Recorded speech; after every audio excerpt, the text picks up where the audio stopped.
Today, I want to talk to you about the worst nutrition mistake that will ruin your weight loss progress. Fudging the boundaries. Fudging the boundaries of your nutrition plan under some kind of guise of, well, I've had a really good week, so I can get away with a little bit of chalky cake right now. Or, I just need a little pick-me-up using food as an emotional tool again. Oh, but it's okay. It's just a little bit. I lost 2 pounds this week. I've got that wiggle room.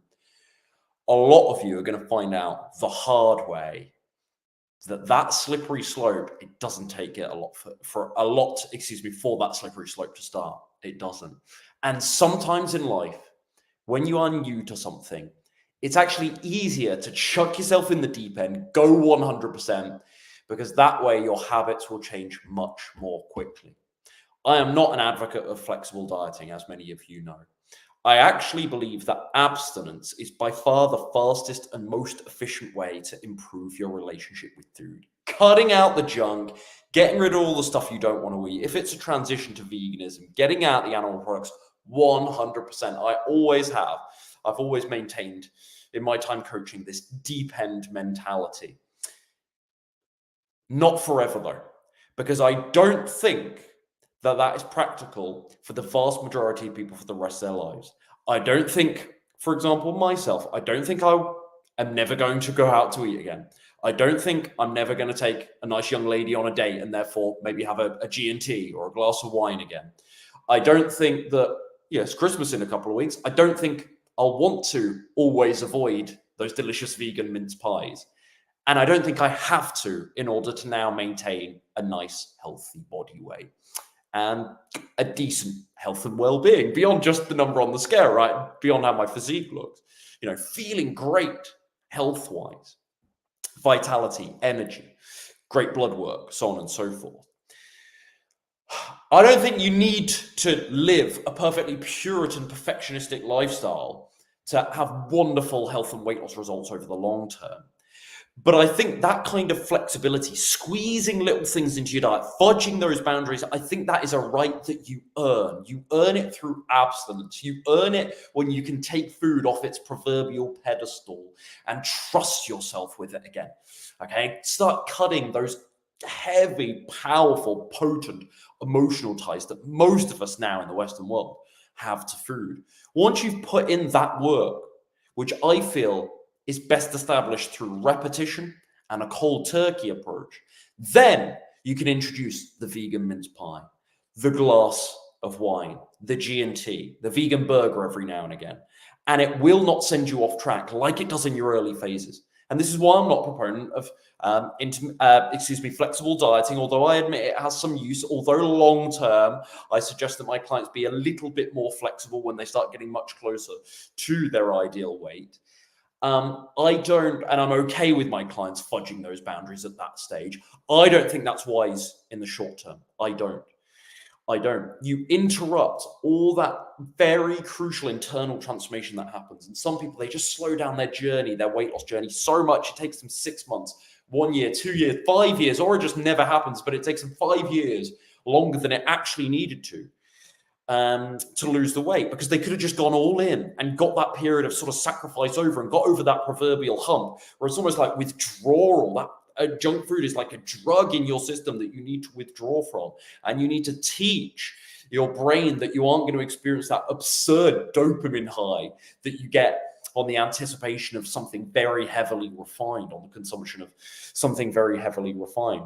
You need to teach your gut bacteria. You need to change your microbiome so that your gut craves and requests from you different food, your food preferences, both from a mental, psychological perspective, but also physiologically, from the gut and the role that it plays, from the taste receptors on the tongue. The way that can change by going cold turkey is absolutely incredible. And I think it's the necessary path. And this is what I do with my clients. I give my clients perfect opportunity to bend the rules for these special occasions from time to time. I show them that they don't always need to be exactly perfect to get fantastic weight loss and health results. But at the same time, when I first meet clients, I'll say, look, we've got this 1 meal out per week rule, but try and rein it in a little bit. Don't go beyond that. Don't break that. And when you do go out to eat, like I say, rein it in. Stick to mostly whole foods. If there's a bit of oil here and there, that's fine. But don't do desserts and booze and that sort of thing, because that's how the slippery slope starts. You'll be best off by going cold turkey, by putting yourself through a sacrificial period of abstinence. That's how you change. And some people, they fudge the boundaries through this virtuous, well, it's easy. I hear this often, actually. Oh, well, I find it's easier, Ryan, to maintain overall a healthy diet with just a few treats here and there. That's much easier for me. It's much easier for you because you've got a terrible relationship with food. And so the very prospect and reality of sitting down and saying to yourself, well, I'm going to eat clean meals only for a week, that terrifies you. That's impossible to you, or so is the story. That feels impossible to you right now because it takes a level of discipline that you've never had to actually exhibit. You've never actually proved to your brain that you can perform on that level of discipline. Just for a week of clean eating, you can't even manage it. And so for you, perhaps there is almost this virtuous, well, it's easier, and it's too restrictive to be clean eating all the time. This is nonsense. This is copium. This is somebody that just hasn't trained that discipline yet, that hasn't improved their relationship with food yet. What you realize is you do a week of clean eating, the way that even in 1 week, your taste buds, your food preferences, the stories and the beliefs you have around food, they begin to change just in a week.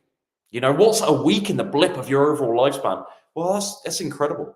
That's incredible. And that's when you see the flaws with this flexible dieting approach, because you just cannot get junk food out your system. It's too familiar to you. You know, we love the taste of junk food, but it's the familiarity. It's the inevitable patterns and scripts and routines, the established behaviors that we have. Oh, we eat so-and-so food when we're bored. Oh, we eat this when we're stressed. Oh, we always have popcorn or chips when we sit down to watch a movie. This is habitual, it's emotional. These are patterns of behavior that we've established over years and decades. And so it's hard to break them, but it's even harder when you only half try to break them, right? And you sort of you do it sort of baby step your way into it. And I get it. I get why people think, I get why there's other teachers out there that suggest that this sort of more gradual, more flexible approach is advisable. But what I say to people is this: look, you can be flexible with your nutrition, but it's a right that gets earned when you can actually trust yourself to do it. And so it isn't some wild, slippery slope binge gorge fest, but it is, I'll have one little biscuit, I'll have one little cookie, then I'm back on my plan from the next meal. Oh, it's Christmas. Okay, I'll eat something a bit fun around Christmas. Maybe for a couple of days, I'll have a bit of chocky around Christmas. I'll have my big Christmas dinner. Then I'm back on the 26th or the 27th. I'm back to my meal plan.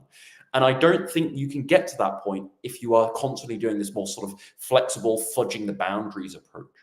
I've always maintained, and I think I heard this first, this is not his idea by any means, but I first was exposed to this idea by McDougall. It's easier for him, he claims, to be 100% all in and to not have any chocolate. I think he says, he refers to chocolate bars in his house. It's easier for him to not have any candy bars, chocolate bars in his house and be 100% all in than it is to be sort of 90% clean eating. That was his claim, his suggestion that I heard all those years ago, and I couldn't agree more. I think that's absolutely correct. That's true for me, and I'm watching that happen every day for my clients. When they get over that proverbial hump through abstinence, it's incredible the sorts of messages I receive from them and how positive and encouraged they feel. That, wow, the cravings are disappearing way more than I even thought they would. Ryan, I heard you, promise this, as a feature, as a result of your program, that the cravings would, fade away. Not entirely, but would hugely fade away. They would hugely reduce. And my relationship with food would be better, and my habits. And I know you talk about emotional eating all the time, and you seem to get good results for other people, but like, this has just blown me away. I honestly, as cliche as it sounds, I honestly get those messages every single day from people that are just amazed on my program how quickly their taste buds can change. And we don't do anything magical. Okay, there's a few little strategies and systems I got, but I've shared those things with you guys before. I just provide them with the pressure and the accountability and the structure that they've always been missing, and just make sure that they go through that sort of cold turkey approach at first. It's amazing watching the relationship with food change. So that's my food for thought. If right now you're struggling to lose weight, are you trying to fudge those boundaries? Are you trying to sneak things into your diet and rationalize it in some way? Those little pick-me-ups, those little seemingly innocent, well, a couple of chips here and there might not seem like a big deal. And it might not seem like a big deal in terms of just that one incident, the calories that contributes to your diet in that one incident. But think about your behavior here. Think about the stuff happening internally, psychologically. Is it actually any good for you to constantly introduce these things to your body and to your brain and to expose yourself continuously to foods that actually you used to or still currently have an addiction or an affliction towards? Dangerous stuff. You're playing with fire there, and I think you're going to get your fingers burned. Easier to go all in, and then you can feel the heat of the flames where they start and have a much better, that's quite a nice metaphor for it, if I don't say so myself, and have a much better relationship with food and actually get that scale moving because you aren't so darn inconsistent all the time. So that's my advice. As always, if you need more help from me, go to ryanadamscoaching.com, ryanadamscoaching.com. I'll see you in the next live stream. We're doing lots of these in December. This is the time of year people struggle, so I'm putting this stuff out there to support you guys. Hope you find it useful. It's very low budget. It's very easy to just stick these up, so it's nothing too fancy. They're never as popular as sort of regular YouTube videos and what I eat in a day videos, but you guys, actually the feedback I get on them, even though the views are much lesser than some of my other videos, the feedback I always get on these is pretty darn good. So do continue, please, to let me know and provide feedback if you enjoy these, if they're too long, if they're too short, if you want them more frequently, less frequently, what you want me to cover in them.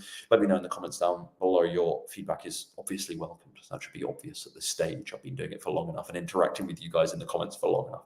Okay, take care. See you soon.